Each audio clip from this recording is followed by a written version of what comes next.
Assalamu alaikum fam, hope you're doing well. We're continuing our reading of Niccolo Machiavelli's The Prince and Other Writings. Has been quite nerdy, quite interesting, thought-provoking, and educational. It's also cool to see, how people thought that long ago, right? Right, let's continue. Furthermore, the ruler of a country that is unlike his own, as I have said, should make himself the leader and defender of his less powerful neighbors. So look at that. If you're a leader, you should try to defend the less powerful neighbors you have. It's like really emphasizing building an alliance here for us. And do his best to weaken the stronger ones. Well, but here's a little semantics. You make the weak strong, but then you make the strong weak, so it's kind of like a bouncing back and forth, right? How do you know when to stop? And he should take care that some outsider who is as powerful as he does not get in by accident. Okay, so preventing your rivals, essentially, from coming in and doing the job that you're supposed to do. And it always happens that the outsider will be brought in by those who are discontented, either because of excessive ambition or because of fear. Okay, so look at that. If the people themselves invite in the outsider, they are unhappy with their government or their leader due to excessive ambition or fear. So, if your people fear you more than they love you, they're going to tend to invite somebody to come in and overthrow you.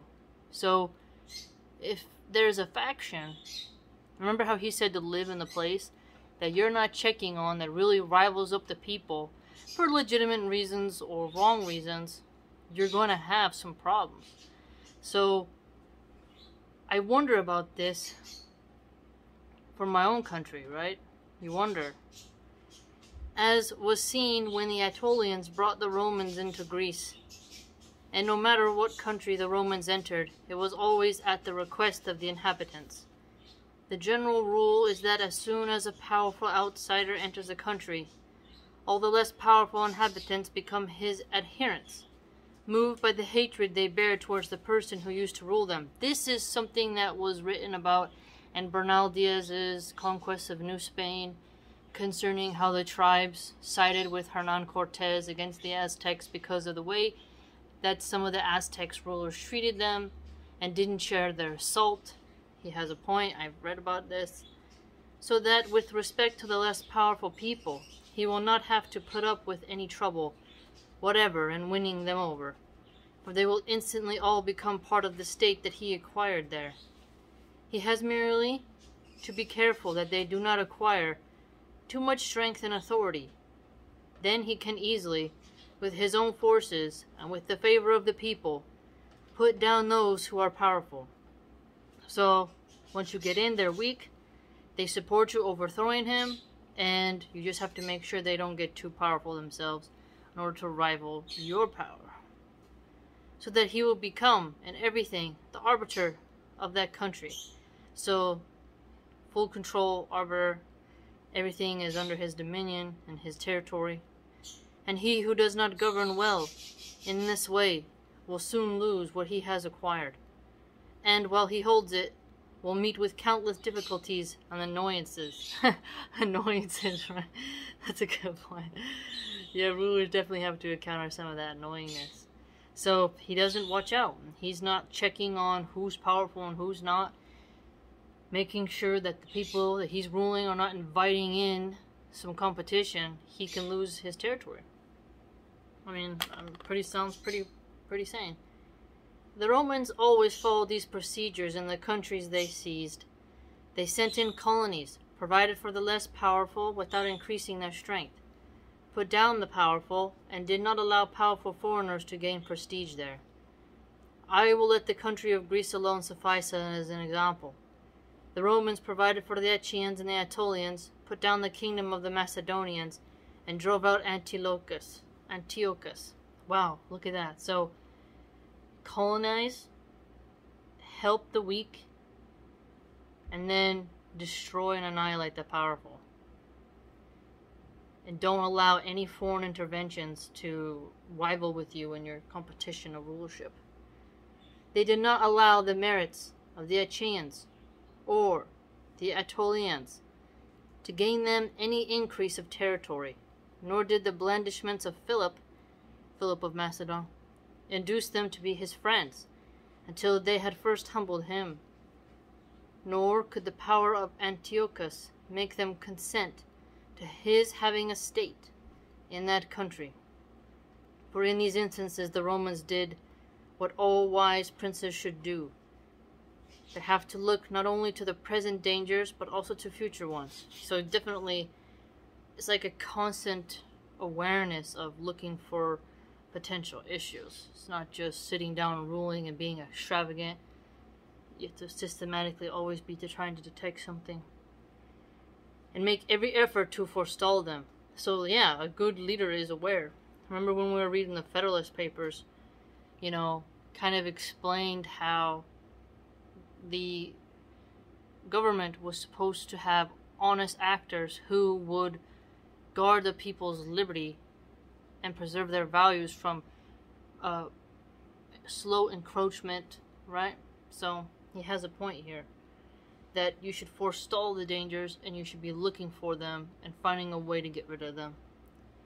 For if they are seen from afar, they can easily be remedied. But if you wait until they present themselves, there is no longer time to use medicine, since the malady has become incurable. So look at that. This really makes me think about how if you're seeing a problem that's beginning to arise, some people will say, well, it's not a big deal. Ignore it, ignore it, ignore it. Yeah, but you see it has the potential to grow. Ignore it, ignore it, ignore it. And you're like, you're not fixing nothing by ignoring it.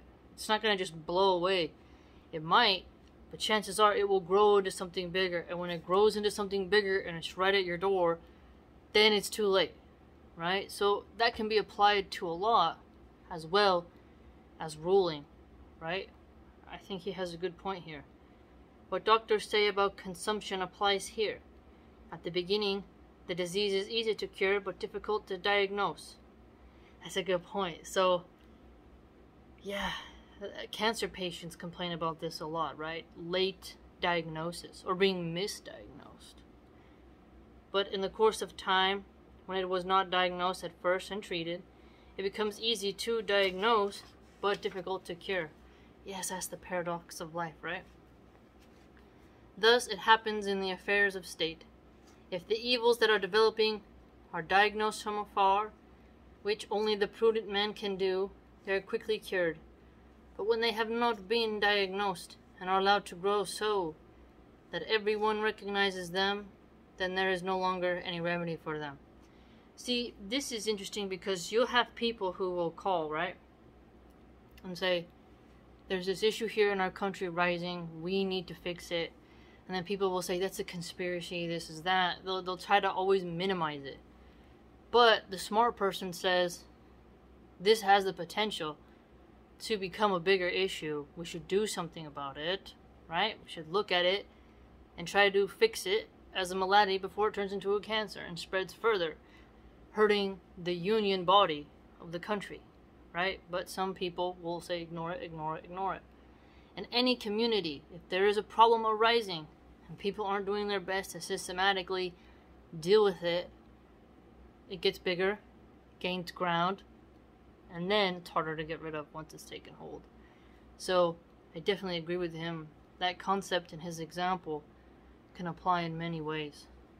Thus, the Romans, observing troubles from afar, always found remedies for them and never allowed them to develop in order to avoid war.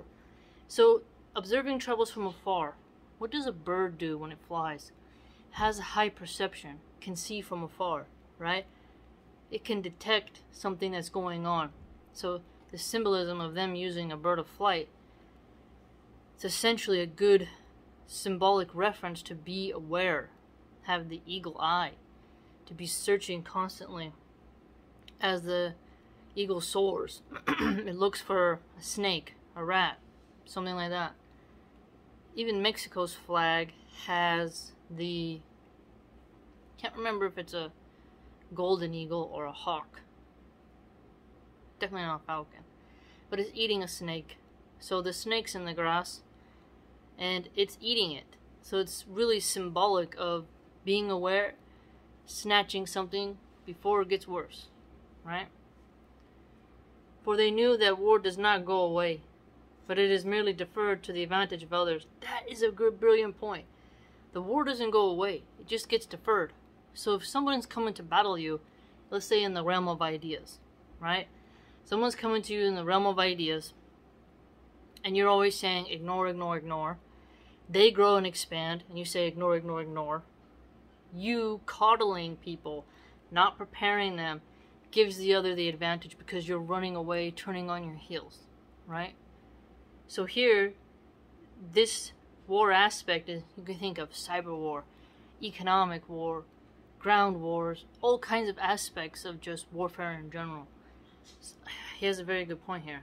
For this reason, they wanted to wage war with Philip and Antiochus in Greece, so as to not have to deal with them in Italy, though at the time they could not have avoided both wars, something they did not wish to do, nor did they ever like that saying which now is always on the lips of the wise men of our time, to enjoy the benefit of time, but they trusted in their own prowess, virtue, and prudence, since time derives all things, and may bring in with the good as well as the bad, and the bad as well as the good.